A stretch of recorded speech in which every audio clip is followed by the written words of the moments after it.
On Top Gear this week, action man Tiffany Dell in the ultimate 4x4, the armour-plated Hummer. Vicky Butler-Henderson tests the Venturi Atlantique, a supercar from a small French company with big ideas. And Quentin Wilson on the Cavalier suspension problem that spells trouble for Vauxhall.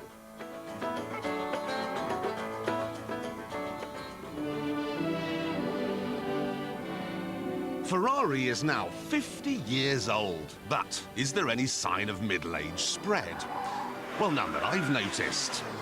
Saab is also 50, a milestone it's celebrated with the launch of the new 9.5. Even Cosworth is as ancient as Sergeant Pepper. I've got the invitations to all their parties here. Look, there's Ferrari. We did that one last week. Saab, invitation very importantly. No, they'll just have one glass of wine, then they'll all go and commit suicide. Jeremy Clarkson, dog and duck, few jars. So, Cosworth's 30th. No. What's this? You're calling about the Jaguar 75th anniversary. 75? That is really old. But does it mean they're infirm? It all began with Bill Lyons making sidecars. Then there was this, and then they won Le Mans, and then the E-Type came along, and he had one. Then they stopped racing, and he bought one. And him, and all the cars broke down, and then the factory went Marxist, and now they're all better again. There's been a change in attitude, too. I mean, this is the interior of the most recent XJ6. Cosy, isn't it? But there are one or two problems. The glove box. Stupidly small. This seat doesn't go quite far enough back for my liking. And these switches along here, you can't see them. Now, in the past, if you'd whinged to Jaguar about petty things like that, you'd have been lucky to escape from the encounter with light bruising. Not anymore. This is the interior of the brand new XJ. Now, you'll note the glove box is larger. The seat goes further back. The switches have been moved. It's nice. Even though there's a telephone stereo combo, it has a traditional feel. I'm thinking that if this car smoked, it would have a pipe. But in fact, it has two. Big ones.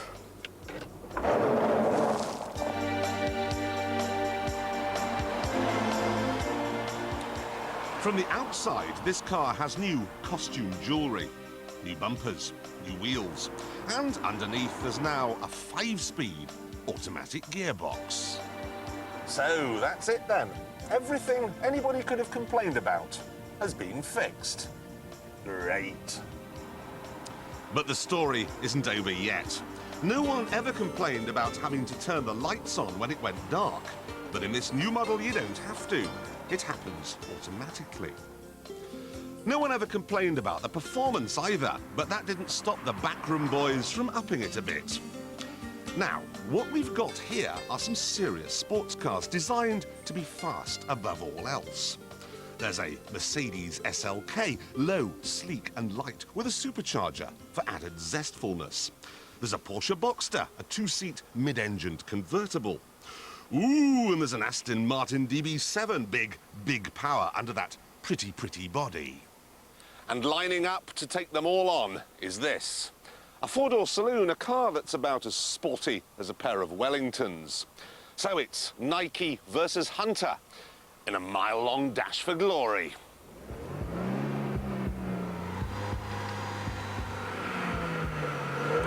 Before it was time to cry havoc and let slip the dogs of war, I simply had to put my gearbox in sport mode and shut down the air conditioning.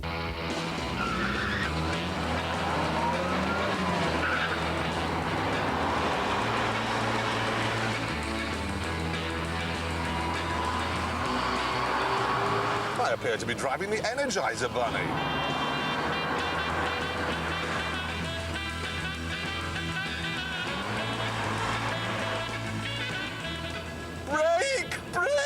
Brake!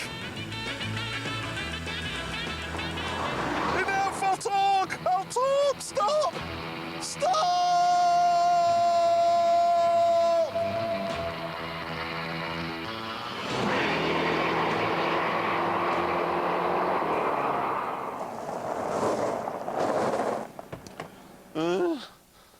Now, ordinarily, I have no interest in seeing what's going on under the bonnet of a car, but on this occasion, I shall make an exception. Huh? Wow. Actually, this isn't an XJ6 at all, as you've probably gathered. They've stopped making the six-cylinder engine now, and the V12. All XJs from now on come with a V8. And this one goes a little further, because it's supercharged. It's the £50,000 XJR, and it's the fastest four-door saloon I've ever driven. It is bonkers fast. She's taking me places I should never have been.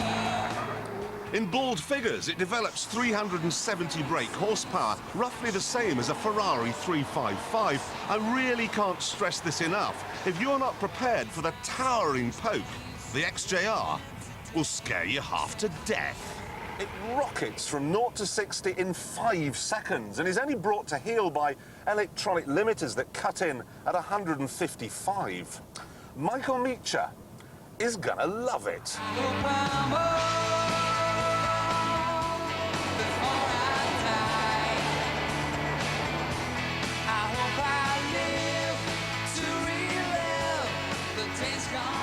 My only real complaint is that the old XJR had a rough and readiness that I liked.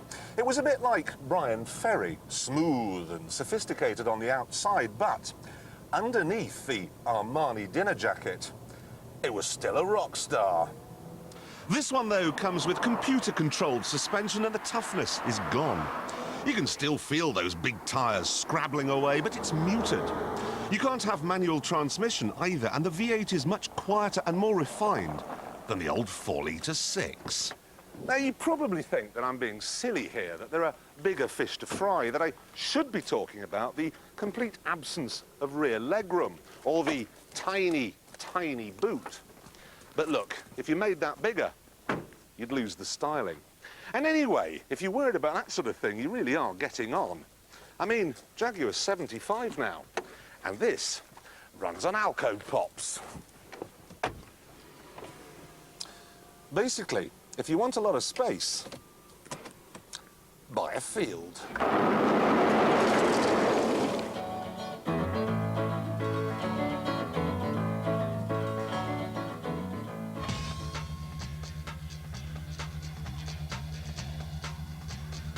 Decent car, the last of the Cavaliers. Tough, hardy and sensible value.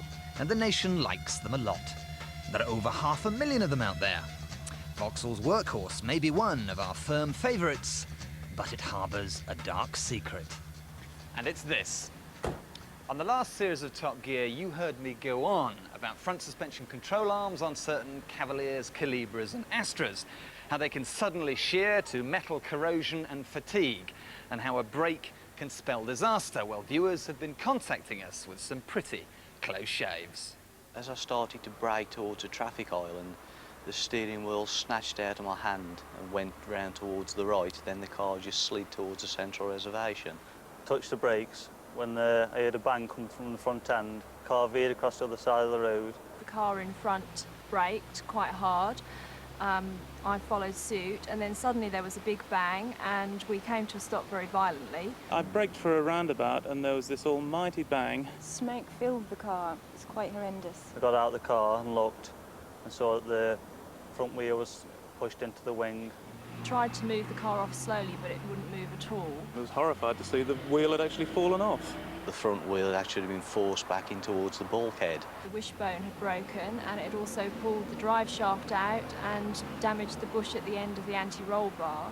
The consequences could have been disastrous. With 3 children in the back as well, goodness knows what might have happened, really. We got back into the car, limped around the island about 100 yards to the place where I actually bought the vehicle.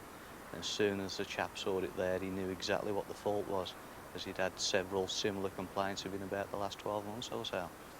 Now, you might think these stories are exceptional, but we have had no less than 20 people tell us of their near misses and accidents. And we've also had many, many more write in to tell us of their broken control arms, but also to express their concern at the way Vauxhall have handled their inquiries.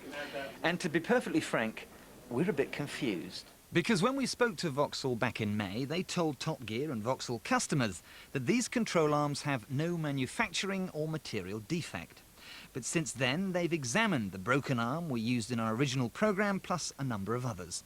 We've seen internal documents that state that control arms have failed due to poor riveting, and that the origin of the control arm should be investigated because it's clearly not up to the specification of approved Vauxhall suppliers.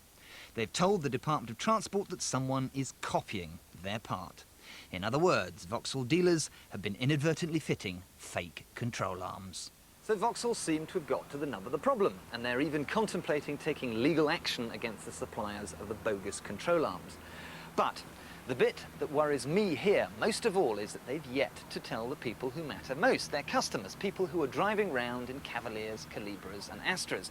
In fact, while we were filming this, we rang a big Vauxhall garage in London, and they still insisted that the problem with control arms is ham-fisted jacking with a trolley jack. So what this means is that out there are Cavaliers, Astras, Calibras merrily running around with bits of their front suspension that are not up to Vauxhall standards that could be dangerous. Now, I don't think that is a particularly good state of affairs.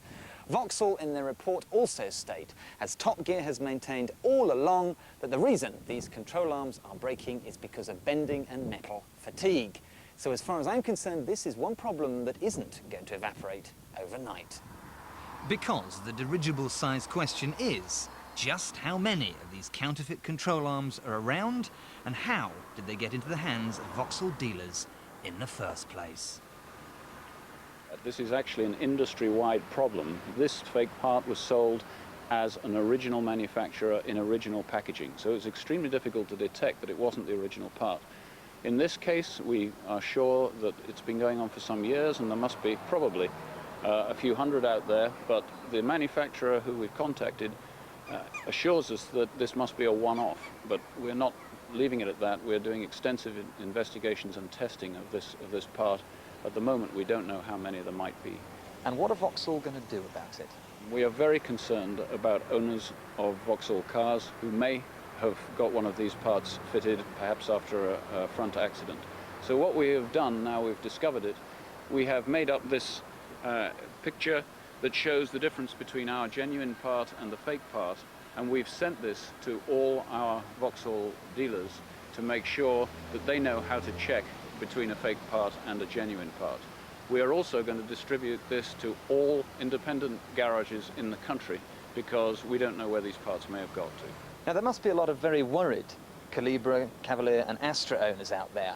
What do you recommend they should do?